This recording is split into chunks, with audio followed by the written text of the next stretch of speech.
아침에 예배드리러 오는 교우들과 인사를 나누는데 권사님 한 분이 제게 달려오시더니 뭐라고 인사를 하셨습니다. 저는 새해 복 많이 받으세요 이러지 않으실까 싶었는데 처음에 그 말이 뭔지 알아듣질 못했습니다. 근데 가만히 생각해 보니까 이런 말이었습니다. 목사님 기어왔어요 라는 말이었습니다. 교회에 오시느라고 눈 속에 수고들 많으셨습니다. 새벽에 교회로 나오다 보니까 희끗희끗 눈이 내리기 시작했는데 예배드리러 나오려다 보니까 어느새 길이 저 도로를 하얗게 덮은 것을 보았습니다. 우리들의 걸음은 불편했고 어려웠지만 우리 좋은 날 내리는 눈을 서설이라고 부릅니다. 오늘 2025년을 시작하는 첫 번째 주일인데 마침 눈이 내렸으니 은총의 눈으로 이렇게 새겨도 좋을 것 같습니다. 특별히 오늘 시온 찬양대가 팔복의 말씀을 찬양으로 준비를 했는데 우리 찬양의 가사가 하늘에서 내리는 이렇게 은총의 눈처럼 여겨지기도 합니다. 한 해 동안 우리 시온 찬양대를 통해서 주님의 영광을 받으시고 우리에게 큰 은혜가 있게 되기를 바랍니다. 2025년은 뱀의 해로 을사년입니다. 우리 뱀은 주로 성경에서 부정적인 의미로 사용이 됩니다. 간교하기도 하고 또 때로는 사탄을 나타내기도 하지만 예수님께서는 부정적으로만 보시지 않았습니다. 제자들을 세상에 보내시면서 뱀같이 지혜로우라 라고 말씀하셨는데요. 마태복음 10장 16절 말씀입니다. 내가 너희를 보내는 것이 마치 양을 이리떼 가운데로 보내는 것과 같다. 그러므로 너희는 뱀과 같이 슬기롭고 비둘기와 같이 순진해져라. 이렇게 말씀을 하십니다. 참 어지러운 세상인데요. 이 세상에 휩쓸려 가지 않을 수 있도록 우직하게 믿음의 길을 걸어갈 수 있도록 주님께서 우리에게 지혜 주시기를 바랍니다. 무엇보다도 이 을사년에는 우리나라에 큰 아픈 기억이 있습니다.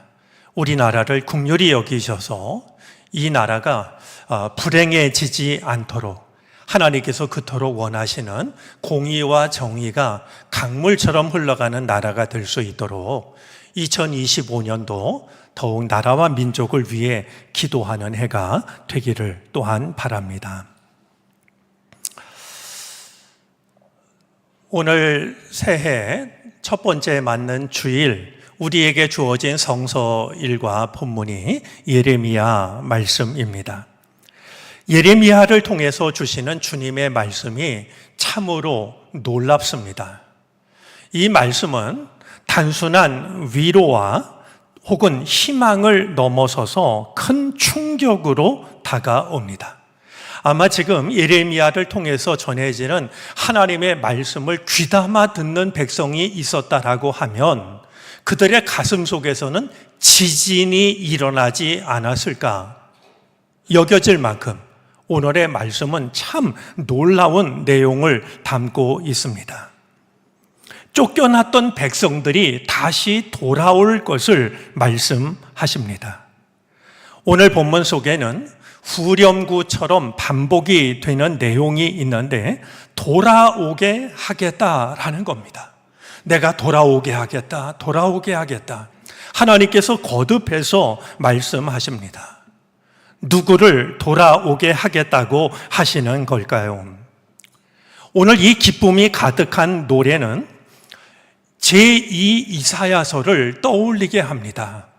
그 내용이나 그 분위기가 혹은 그 시각이 제2 이사야서인 이사야 40장으로부터 55장까지의 말씀과 너무나도 흡사해서 돌아오게 하겠다라고 하는 이들이 바벨론 포로로 끌려간 이들이 아닐까 하는 생각을 하게 하지만 사실은 그렇지가 않습니다.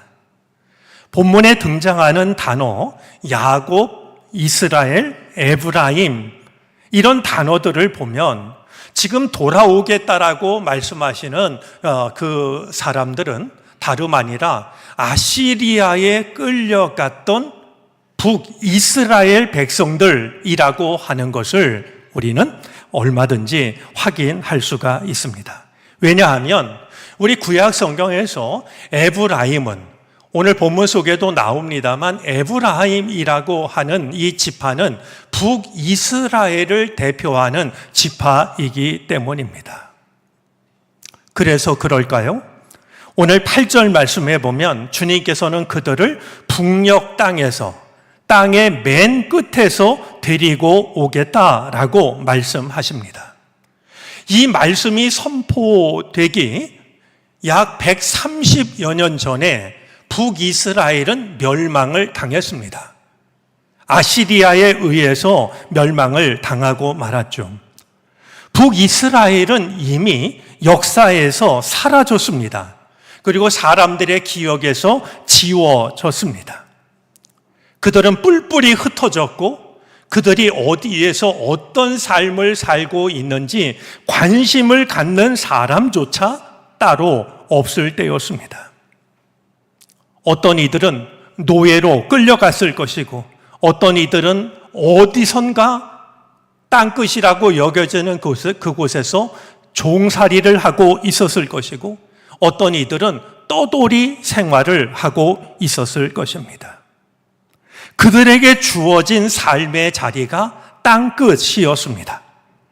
땅끝은 더 이상 떠밀릴 데가 없는, 이보다 더 힘들 수 없는, 희망을 찾아볼 수 없는 곳일 겁니다.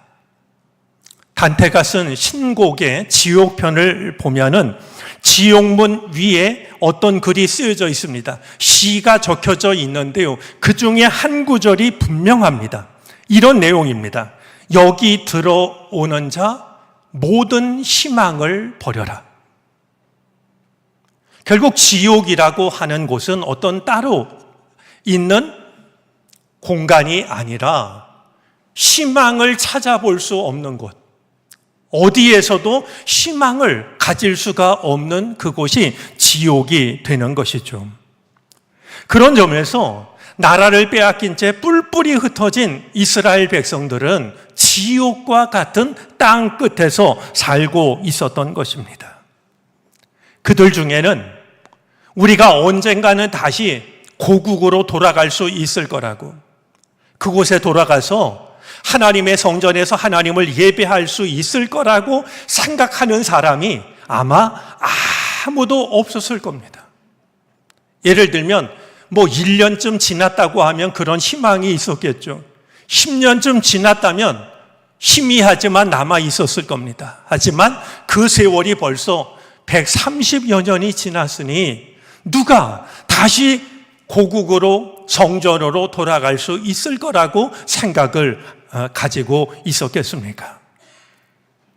이만한 세월이 지나서 아무도 뿔뿔이 흩어진 그들을 기억하고 있지 않은데 하나님께서 그들의 이름을 말씀하시면서 내가 그들을 다시 돌아오겠다라고 말씀하고 있는 겁니다. 하나님께서 이렇게 말씀하시는 이유가 있습니다. 9절 속에 담겨져 있는데요. 에브라임은 나의 장자, 맏아들이라고 하는 겁니다. 나는 그들의 아버지고 그들은 나의 아들들이라고 주님이 말씀하고 있습니다. 아무리 세월이 지나가도 내가 그들을 잊을 수 없는 것은, 그리고 그들을 다시 데리고 올 마음을 갖는 것은 그들은 나의 자식들이고 나는 그들의 아버지이기 때문이다라는 것이죠.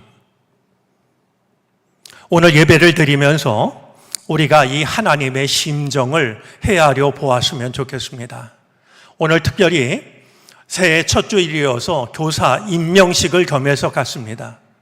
우리가 주변을 돌아보면 하나님에게서 멀리 떠나간 이들이 있습니다. 예배의 자리에서 벗어난 지가 오래된 이들이 있습니다. 때때로 우리는 그들을 잊어버립니다. 그러나 분명한 것은 하나님은 그들을 잊지 않으신다라는 겁니다. 그들이 어디에 있는지도 알고 계십니다. 그들의 이름도 알고 계십니다. 그리고 내가 그들을 반드시 다시 돌아오게 하겠다라고, 예배의 자리에, 성전의 고국의 본래의 자리에 돌아오게 하겠다라고 말씀하시는 것이죠. 오늘 특별히 우리 임명 예배를 드리는 교사들이 이 주님의 마음을 마음에 품으시기를 바랍니다. 목자는 한번 양을 찾으러 나갔다가 못 찾았다고 그냥 돌아오는 게 아닙니다. 찾기까지 찾습니다. 이 마음이 우리 모든 선생님들의 마음, 또 우리 모든 교우들의 마음이 되어질 수 있었으면 좋겠습니다.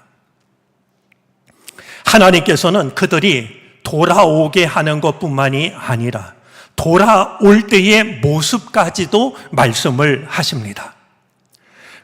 이로써 그들이 돌아온다는 사실이 더욱 확실해지는데, 오늘 9절 말씀을 보니 땅 끝에서 돌아오는 이들은 울면서 돌아옵니다. 울면서 돌아옵니다. 여러분 생각을 해보면 그들이 뿔뿔이 흩어질 때에도 그들은 울면서 흩어졌을 겁니다. 혼비백산, 허겁지겁 도망을 쳐야 했으니 사랑하는 가족들과도 흩어지고 재산도 모두 포기하고 이웃들과도 헤어져야 되고, 그들은 자기의 목숨을 건지기 위해서 뿔뿔이 흩어질 수밖에 없었는데, 그렇게 도망을 치는 그들의 눈에 어찌 눈물이 없었겠습니까?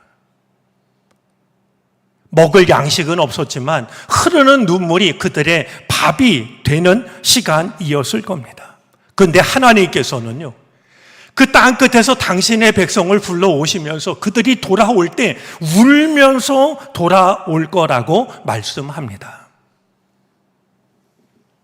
흩어질 때에는 그들이 슬퍼서 고통스러워서 눈물을 흘렸지만, 돌아올 때의 눈물은 기뻐서 감격스러워서 흘리는 눈물이 됩니다.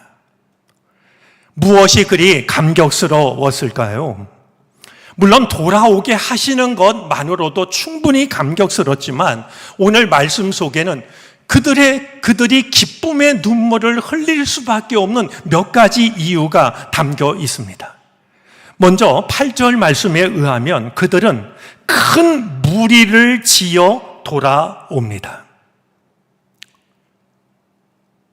말씀을 드린 것처럼 그들이 도망을 칠 때는 뿔뿔이 도망을 쳤을 겁니다. 다른 사람을 생각할, 다른 사람을 챙길 겨를이 없었습니다. 근데 돌아올 때는 큰 무리를 지어서 돌아오게 합니다. 여러분, 흩어졌던 이들이, 살았는지 죽었는지도 모르는 이들이 큰 무리를 지어서 예배의 자리로 돌아온다라고 하면 그들 중에 울지 않을 사람이 누가 있었겠습니까? 그런데요, 이 큰 무리 중에 눈에 띄는 사람들이 있습니다. 8절 말씀에 의하면 이렇게 큰 무리 중에는 맹인도 있고, 다리를 저는 사람도 있고, 임신한 여인도 있고, 해산한 여인도 있습니다. 여러분, 한 사람 한 사람 생각을 해보면 먼 길을 걸을 수 있는 사람들이 아닙니다. 앞을 못 보는 사람, 다리가 불편한 사람, 아기를 임신한 여인, 아기를 막 해산한 여인, 그들은 아유, 당신들이라도 가, 땅 끝에 남기가 쉬웠던 사람들입니다. 그런데 하나님께서는 그들 중에 어느 누구도 한 사람을 빠뜨리지 않습니다. 무리 중에 이런 이들이 함께 한다는 것을 보면 마음이 울컥하지 않았을까요? 제가 농촌에서 목회를 할 때 하루는 콩을 고르는 할머니를 본 적이 있습니다. 아마 이맘때쯤이었을 것 같습니다. 제 기억에는 지붕에 눈이 쌓였고 고드름이 맺혔던 날로 기억이 되니까요. 혼자 계시는 할머니를 찾아갔더니 할머니가 반가워서 커피를 타주십니다. 시골에서는 반가운 손님한테 커피를 탈 때는 기준이 있습니다. 반가울수록 설탕을 많이 넣습니다. 큰 스푼으로 설탕을 서너 개. 믹스 커피를 타시고서도 그 커피를 마시면서 이제 이야기를 나누는데요. 그 할머니가 뭐라고 있었냐면 콩을 고르고 있었어요. 이 콩이 어떤 콩이냐 하면 가을에 콩타작을 하고 콩대를 이렇게 세워놨다가 겨울볕에 말린 뒤에 그래도 남아있는 콩이 있지 않을까? 그 콩을 또다시 터는 겁니다. 그래서 가지고 온 콩을 이제 성한 걸 고르고 있는데요. 쟁반 위에다 콩을 올려놓고 이렇게 흔든 뒤에 이렇게 기울입니다. 그러면 성한 콩들이 아래로 주르르 흘러내리고 이제 돌멩이나 아니면 못 먹을 콩들은 쟁반에 이렇게 비스듬한 쟁반에 남게 되죠. 이걸 몇 번 하시는데요. 제가 보기에는 이제 남아있는 콩들은 뭐 거의 제가 보기에도 먹을 수가 없는 콩인데요. 이 할머니는 그럼에도 불구하고 그 남아있는 콩 중에 혹시 내가 놓치는 콩이 없을까 말이죠. 반복해서 콩을 고르시더라고요. 제가 다녀와서 글을 썼습니다. 그날 쓴 제 글의 제목은 콩 고르시는 하나님이었습니다. 저는 그 할머니의 모습 속에서 당신의 백성을 한 사람이라도 빠뜨리지 않으시려고 하는 하나님의 모습을 보았기 때문입니다.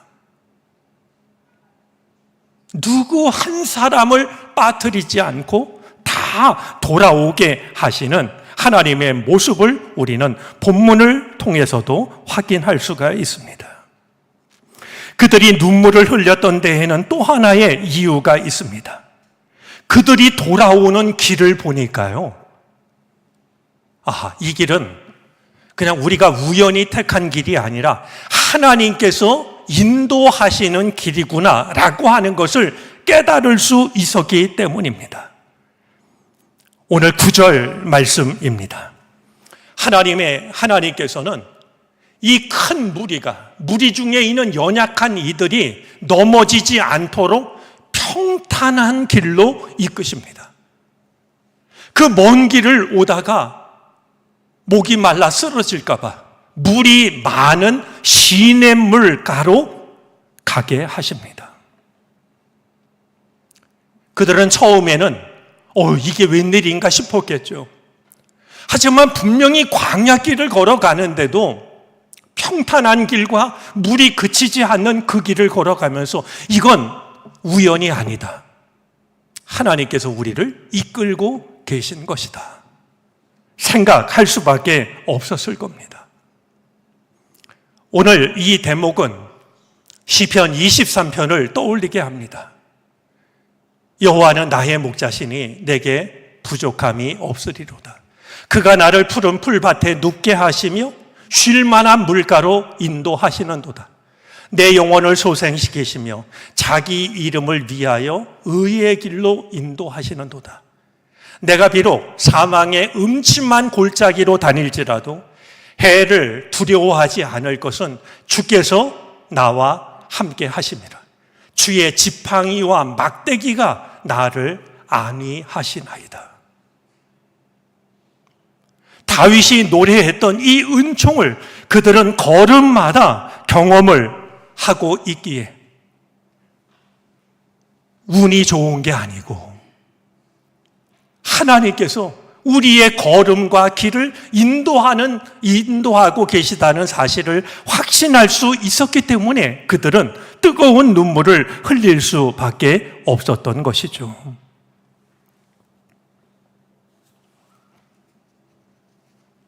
그런데 하나님께서 당신의 백성에게 주시는 은혜는 그것이 전부가 아닙니다. 하나님께서는 그들이 돌아와 살 곳을 은혜로 채우십니다. 눈물을 흘리며 돌아오는 그 백성들의 심정이 되어서 우리 12절부터 14절까지의 말씀을 저와 한 절씩 한번 나누어 읽어보겠습니다. 그들은 돌아와서 시온산 꼭대기에서 찬송을 부르고 주의 좋은 선물 곧 곡식과 새 포도주와 기름과 양 새끼와 송아지들을 받고 기뻐할 것이며 그들의 마음은 물된 동산과 같아서 다시는 기력을 잃지 않을 것이다.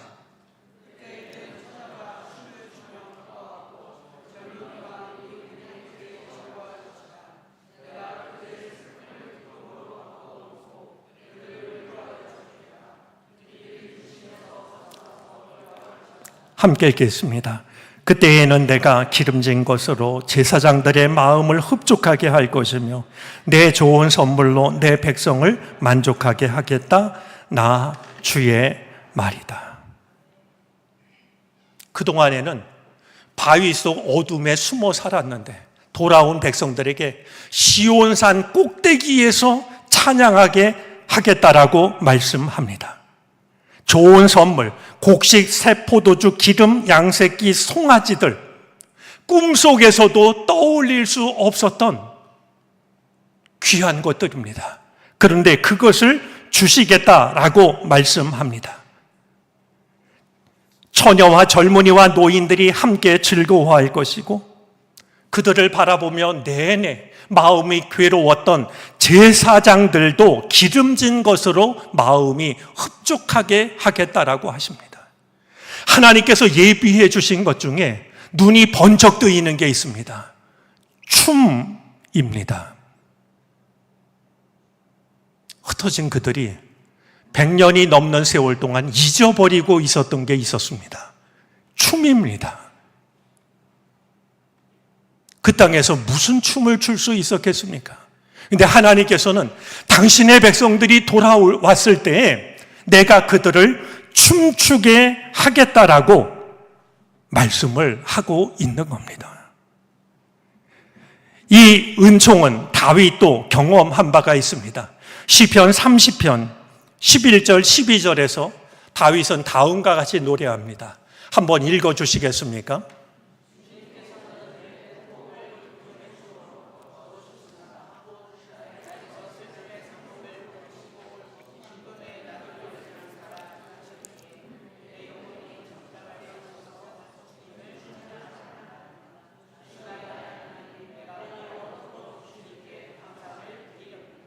아멘. 주님께서는 내 통곡을 기쁨의 춤으로 바꾸어 주었다라고, 슬픔의 상복을 벗기시고 기쁨의 나들이 옷으로 갈아입혀 주셨다라고, 하나님께서 자신에게 베풀어 주신 은혜를 그렇게 노래했습니다. 오늘 성경이 전해주는 당신의 백성들을 은혜의 자리로 부르시는 은총이 2025년을 맞는 우리에게도 함께 하시기를 바랍니다. 비록 오늘 우리들의 삶이, 우리들의 형편이 땅끝으로 떠밀려서 사람들에게 잊혀진 존재가 되었던 당시 이스라엘 백성들처럼 우리들의 삶이 크게 다를 것이 없다 하여도 우리를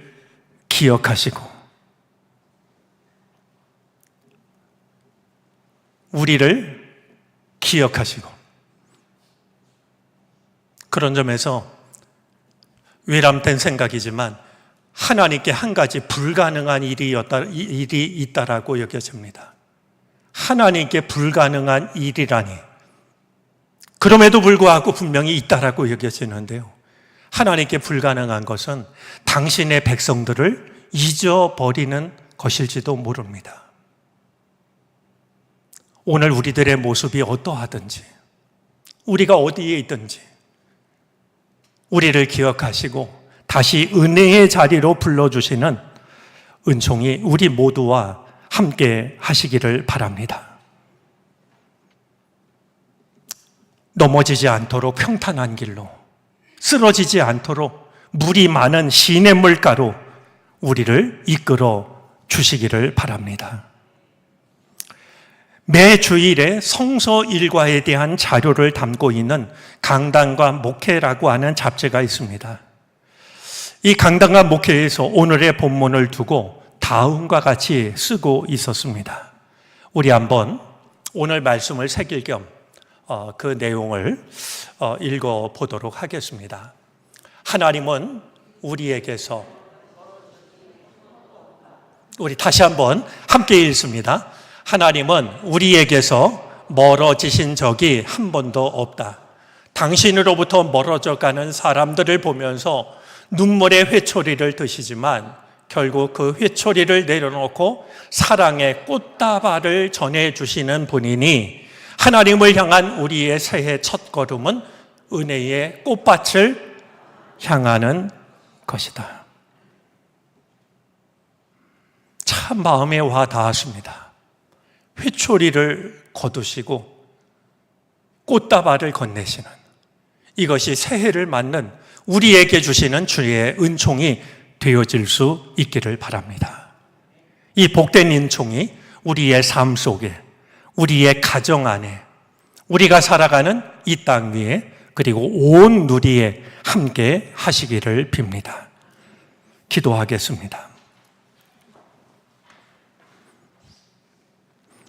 우리가 하나님을 잊을 때에도 하나님은 우리를 잊지 않으십니다.